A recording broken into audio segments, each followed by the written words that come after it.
कभी कभी अपराधी इतने शातिर तरीके से अपने काम को अंजाम देते हैं कि उन्हें पूरा यकीन होता है कि हम कभी पकड़े नहीं जाएंगे, पर शायद वो भूल जाते हैं कि इंसान जैसा कर्म करता है एक न एक दिन उसे अपने कर्मों का फल ज़रूर मिलता है।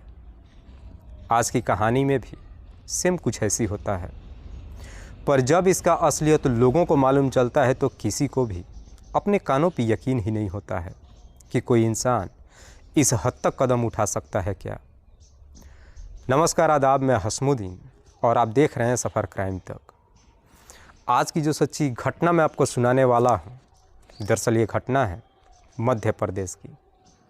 मध्य प्रदेश का एक ज़िला पड़ता है ग्वालियर, और इसी ग्वालियर का एक इलाका आता है अशोकनगर, और इसी अशोकनगर इलाके का रहने वाला सौरभ जैन। सौरभ जिसकी उम्र है लगभग 32 साल, जो सेल्समैन की नौकरी करता है। सौरभ की पत्नी का नाम है रचना। रचना जिसकी उम्र है 27 साल। सौरभ का एक 8 साल का बेटा भी है। सौरभ अपनी माँ और छोटे भाई विनीत के साथ बड़ी खुशहाल तरीके से जीवन व्यतीत करता है।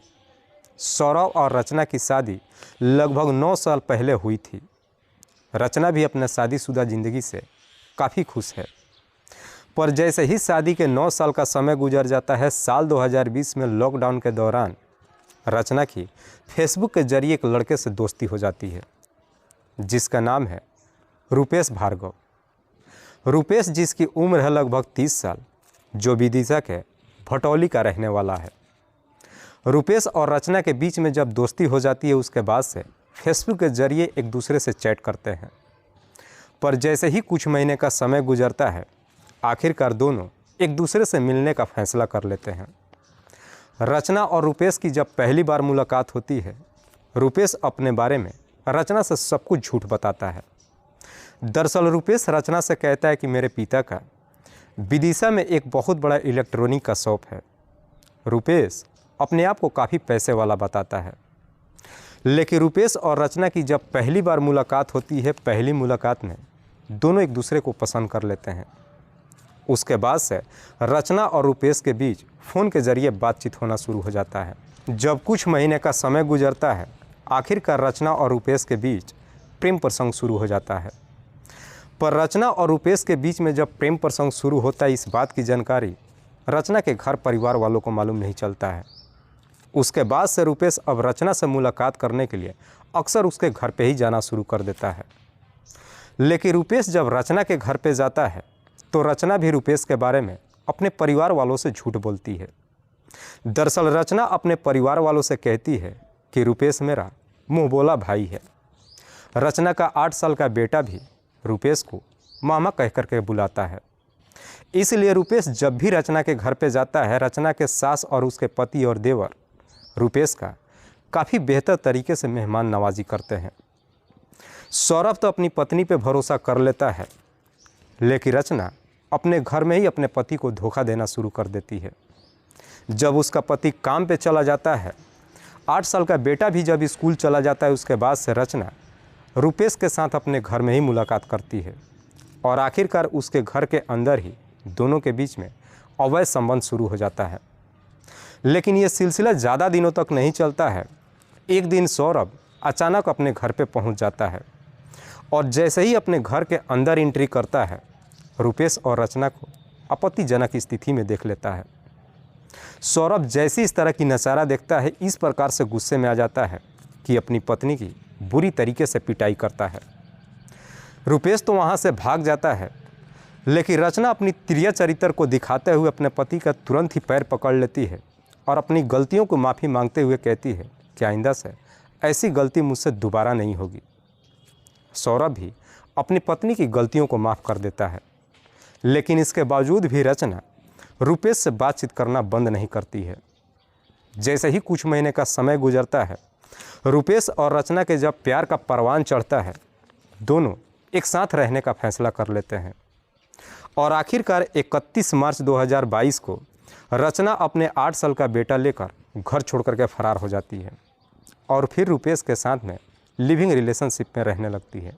जब 2 महीने का समय गुजरता है, रचना और रुपेश को अब ये डर सताने लगता है कि सौरभ उन्हें सुकून से नहीं रहने देगा। इसीलिए रचना और रुपेश सौरभ को इस दुनिया से हटाने का तय कर देते हैं। रचना अपने पति को इस दुनिया से हटाने के लिए एक षड्यंत्र बनाती है और ठीक 2 महीने बाद अपने पति के नंबर पर फ़ोन करती है और रोते हुए कहती है कि मुझे रुपेश के बारे में सारी सच्चाई मालूम चल चुका है। दरअसल रुपेश अच्छा इंसान नहीं है। मैं अपने बेटे के साथ वापस दोबारा से तुम्हारी ज़िंदगी में आना चाहती हूँ। जब इस तरह की बातें कहती है, सौरभ भी अपनी पत्नी की सारी गलतियों को माफ़ कर देता है, जाकर अपनी पत्नी और बेटे को लेकर आता है और फिर अपनी पत्नी के साथ खुशहाल तरीके से रहने की कोशिश करता है। लेकिन जैसे ही धीरे धीरे समय गुजरना शुरू होता है, रचना फिर से अपने पति के साथ आए दिन हर रोज़ छोटी मोटी बातों को लेकर झगड़े तकरार शुरू कर देती है और आखिरकार रचना अपने पति के दिमाग में ये डाल देती है कि तुम्हारी माँ और भाई अच्छा इंसान नहीं है। उसके बाद से सौरभ जब अपनी माँ और भाई से थोड़ी नफरत कर लेता है, रचना अपने पति को लेकर एक अलग किराए के कमरे में रहने लगती है। जैसे ही सौरभ अपने माँ और भाई से अलग हो जाता है, उसके ठीक कुछ दिन के बाद ही सौरभ अपना 5 बीघा ज़मीन 11.5 लाख रुपये में बेच देता है। रचना वो सारा पैसा अपने नाम पे जमा करा लेती है। पर जैसे ही कुछ दिन का और समय गुजरता है, सौरभ का एक हाथ टूट जाता है। सौरभ का जैसे ही हाथ टूट जाता है, रचना को भी एक मौका मिल जाता है। रचना अपने पति से कहती है कि चलो मैं भोपाल में चलकर तुम्हारा ट्रीटमेंट करवा देती हूँ। सौरभ भी अपनी पत्नी के बातों पर भरोसा कर लेता है। रचना 21 फरवरी 2023 को अपने पति को लेकर भोपाल के लिए रवाना होती है। लेकिन जब अपने पति के साथ रवाना होती है, रास्ते में ही रुपेश के नंबर पर फ़ोन कर लेती है और उसे विदिशा के शमशाबाद में बुला लेती है। अपने पति के साथ जब शमशाबाद में पहुंचती है, वहीं पे गाड़ी से उतर जाती है। तब तक वहां पे रुपेश भी पहुंच जाता है।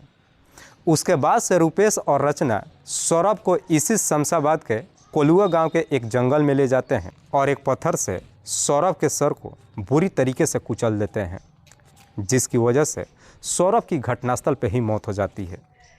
उसके बाद से दोनों सौरभ की डेड बॉडी को वहीं पे छोड़ देते हैं। रचना और रुपेश रचना के 8 साल का बेटा लेकर के उज्जैन में चले जाते हैं और फिर उज्जैन में ही तीनों एक साथ रहने लगते हैं।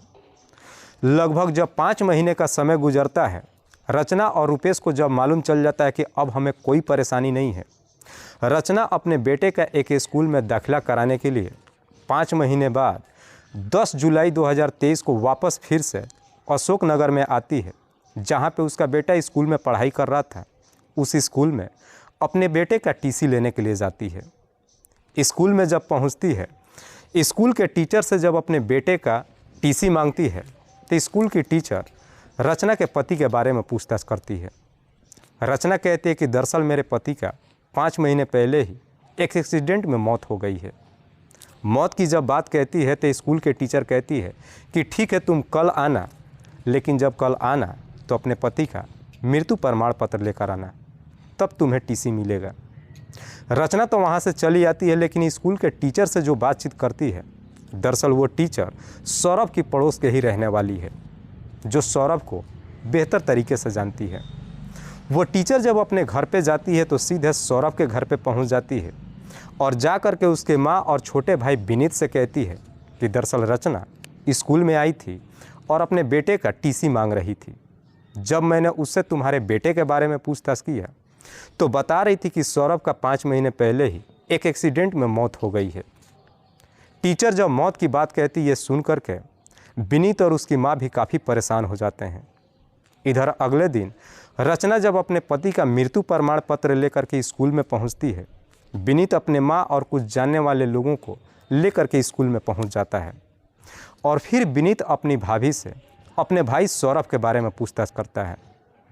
रचना इस बार भी विनीत को वही जवाब देती है कि दरअसल 5 महीने पहले सौरभ की एक एक्सीडेंट में मौत हो गई है।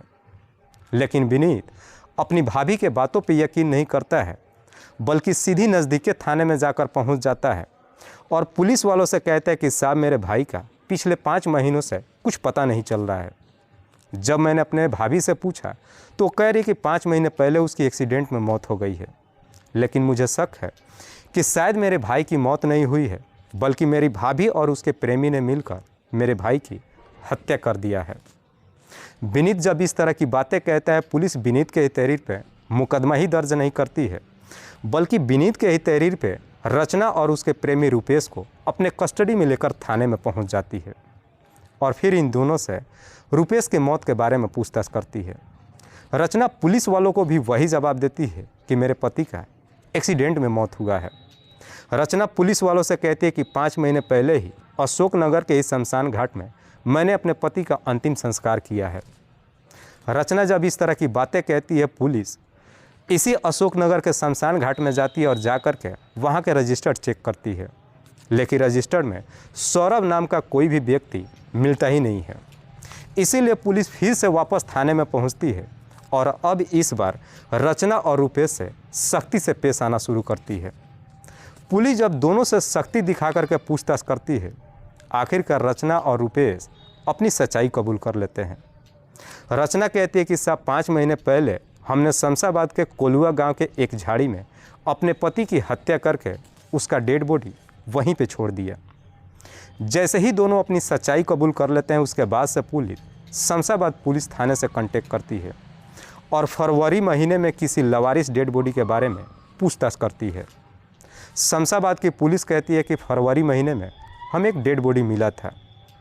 पुलिस जब उस डेड बॉडी का फ़ोटो दिखाती है तो वो फ़ोटो देख करके सौरभ का छोटा भाई विनीत पहचान लेता है। जैसे ही शिनाख्त कर लेता है, उसके बाद से पुलिस रचना और उसके प्रेमी रुपेश को अपने कस्टडी में ले लेती है और फिर इन दोनों के ऊपर गंभीर धारा में मुकदमा दर्ज करती है। अगले दिन इन दोनों को जिला अदालत में पेश कर दिया जाता है, जहां से इन दोनों को जेल भेज दिया जाता है। फिलहाल रचना का 8 साल का बेटा अपने नाना नानी के साथ रह रहा है। दोस्तों, इस पूरी घटना के बारे में आप क्या सोचते हैं? आप अपनी राय हमें कमेंट बॉक्स में ज़रूर दीजिएगा। तब तक के लिए जय हिंद, जय भारत।